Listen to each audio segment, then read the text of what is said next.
This video is brought to you by World of Warships.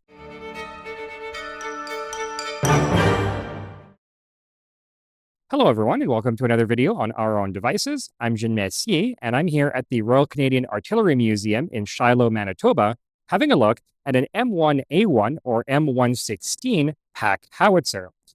So this is a 75mm artillery piece that was designed between the two world wars for use in mountainous terrain. And it's called a pack howitzer because it is designed to be disassembled into smaller, lighter loads that could be transported by pack animals like horses and mules. Though during the Second World War, it saw extensive use as a piece of airborne artillery, as it could be easily airlifted, it could be dropped by parachute, or flown in by glider. But before we get into the fascinating history and the mechanics of this weapon, first, a word from the sponsor for this video, World of Warships. World of Warships is a free-to-play online game that lets you take command of some of history's most iconic warships. Choose from over 600 battleships, cruisers, destroyers, aircraft carriers, and submarines, from the legendary Yamato, Tirpitz, Iowa, and Dreadnought, to the more obscure Rio de Janeiro, Viribus Unitis, and Mogador. Each ship is lovingly recreated down to the last detail, with key stats like top speed, turning radius, armor protection, and the time needed to aim and reload the guns accurately represented. Battle against a massive online community in more than 40 highly detailed maps with stunning water and weather effects that put you right in the heart of the action. With each victory, you unlock ever more powerful ships, allowing you to dominate the high seas. And with new content released every month, including in-game nations, ship classes, or themed maps like Transformers, Popeye, or Godzilla vs. Kong, there's always something exciting to look forward to. From November 16th to 30th, players can participate in a special in-game collaboration event between World of Warships and the popular anime High School Fleet. At registration, use the promo code HSF2023 to receive a huge starter pack including 200 doubloons, 1 million credits, 7 days of premium account time, and 2 High School Fleet commanders. Link in the description. Oh, and did I mention World of Warships is also available on console? Now, I don't normally play a lot of video games, but even I have to say World of Warships is a ton of fun, and I love the sheer variety of historical warships that you get to play. So, what are you waiting for? Like Nelson, I expect that every viewer will do their duty.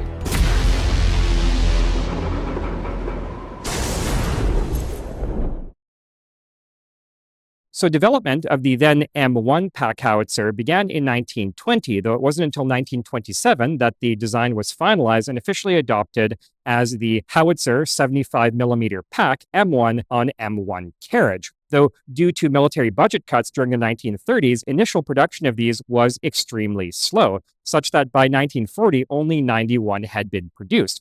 However, in that same year, the US realized that sooner or later it was going to have to join the Second World War, and so it ramped up mass production of what was now designated the M1A1, though the differences between the two versions are very slight. Just some minor adjustments to the breech block and some other components. They're effectively identical.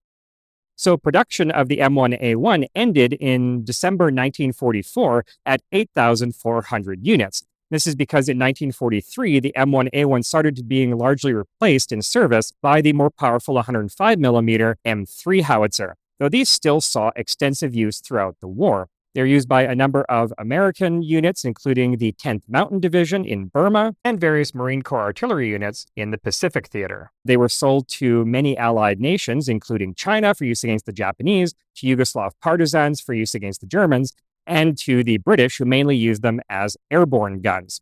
After the war, they were sold to many other nations, including Canada, who formed the parachute battery here at Shiloh in 1949.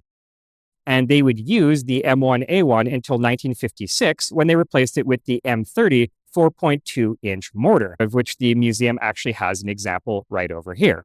Now, the M1A1 was redesignated the M116 in 1962, and although they're out of official military service, you can still find these in working condition here and there, either being used as ceremonial saluting guns or, interestingly enough, for avalanche control. Right, so a number of different variants of the M1A1 were produced.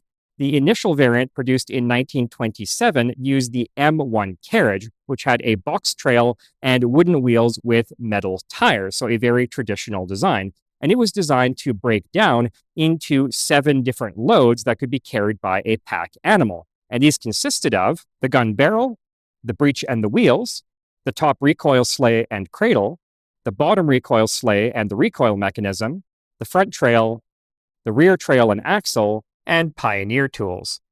Now, the Airborne version, like this one, was very similar, only it replaced the wooden wheels with steel wheels and pneumatic tires and added a swiveling caster to the trail for ease of handling. And this is designed to be broken down into 9 different loads for dropping by parachute. And these were packed in specially designed paracrates or paracaissons designated M1 to M9. M1 paracrate held the front trail and the drawbar. The M2 paracrate, the rear trail, the axle, and the caster. The M3 paracrate, the bottom recoil sleigh. The M4 paracrate, the top recoil sleigh and the cradle. The M5 paracrate, the gun barrel. The M6 paracrate, the breech ring and the sight. The M7 paracrate, the wheels. The M8 paracaisson, 10 shell containers. And the M9 paracaisson, 8 shell containers for a total of 18 shells in a standard load. And the M9 paracaisson also contained an axle, a pair of wheels, and a handle so it could be converted into a little hand-drawn cart, basically a manual limber to carry the ammunition. And all of these paracrates and paracaissons would be wrapped in special protective cloth covers and parachute harnesses and fitted with parachute packs. And the M1 to M5, as well as the M9 paracrates, were designed to be carried externally on a C-47 transport aircraft, slung beneath special bomb racks fitted to the lower fuselage. And these could be released using a control panel inside the aircraft. The M6, M7, and M8 paracrates, however, were bundled together in a door load that could be pushed out of the side cargo door of the C-47 using a static line. There was also a set of metal paracrates developed for the same purpose, designated M1 to 9A2. And just as with the wooden paracrates and paracaissons, the M9A2 paracrate could also be turned into a hand-drawn limber for carrying the ammunition. Now, if an airfield was available, the fully assembled M1A1 could fit through the cargo door of a C-47 for air transport. It could also fit into a combat glider, such as the Waco CG-4 or the British Horsa or Hamilcar. So there was another version of the M1A1 produced called the M3, which was produced in 3 different subvariants, the M3A1, the M3A2, and the M3A3, depending on the specific configuration of the carriage. And this is a field howitzer variant that had a split trail and could not be disassembled. But this didn't prove very successful, and very few were produced or used during the war. And then finally, there was the M2, which was designed for vehicle mounting, and it had the same barrel, breech, sleigh, and cradle assembly, but a different mount.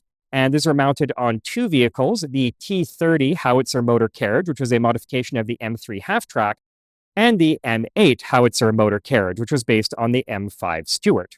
So as an artillery piece, the M1A1 fired 75mm semi-fixed ammunition. This meant that the casing could be separated from the shell, and you could add several incremental bag charges to the shell casing in order to modify the range of the weapon. And several different types of shells were manufactured for use by the M1A1. And these were the M48 high explosive shell, the M41A1 high explosive shell, the M66 high explosive anti-tank shell, the M64 white phosphorus smoke shell, the M64 FS shell, which contained a mixture of sulfur trioxide and chlorosulfonic acid, the M64H shell, which was a chemical warfare shell containing mustard gas, which was never deployed, the M2A2 drill shell, the M19 drill shell, and the M337A2 blank.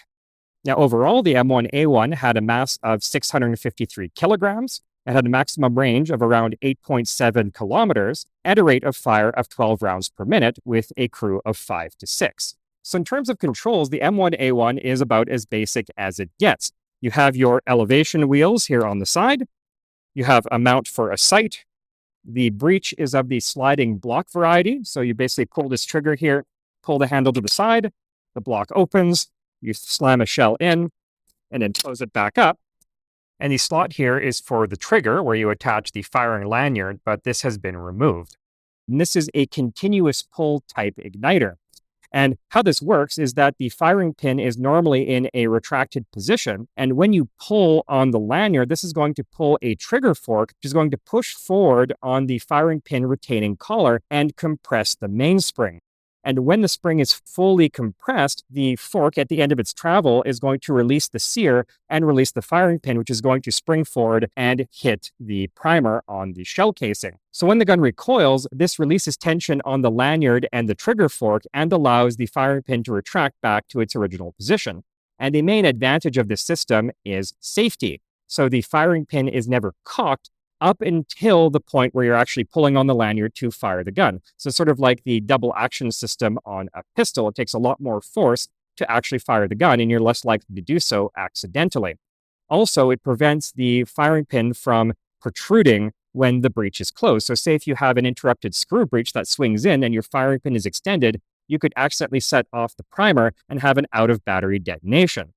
Also, you could break the firing pin, but because the firing pin here is always retracted in its natural state, that doesn't happen. And that is a short overview of the M1A1 Pack Howitzer. Thank you so much for watching, and a huge shout out to the Royal Canadian Artillery Museum for allowing me to film in their galleries, and to World of Warships for sponsoring this video. So I'll see you next time on another video where we'll look at yet more fascinating weapons and other devices just like this one. Until then, I'm Jude Messier from Our Own Devices. Have a great day.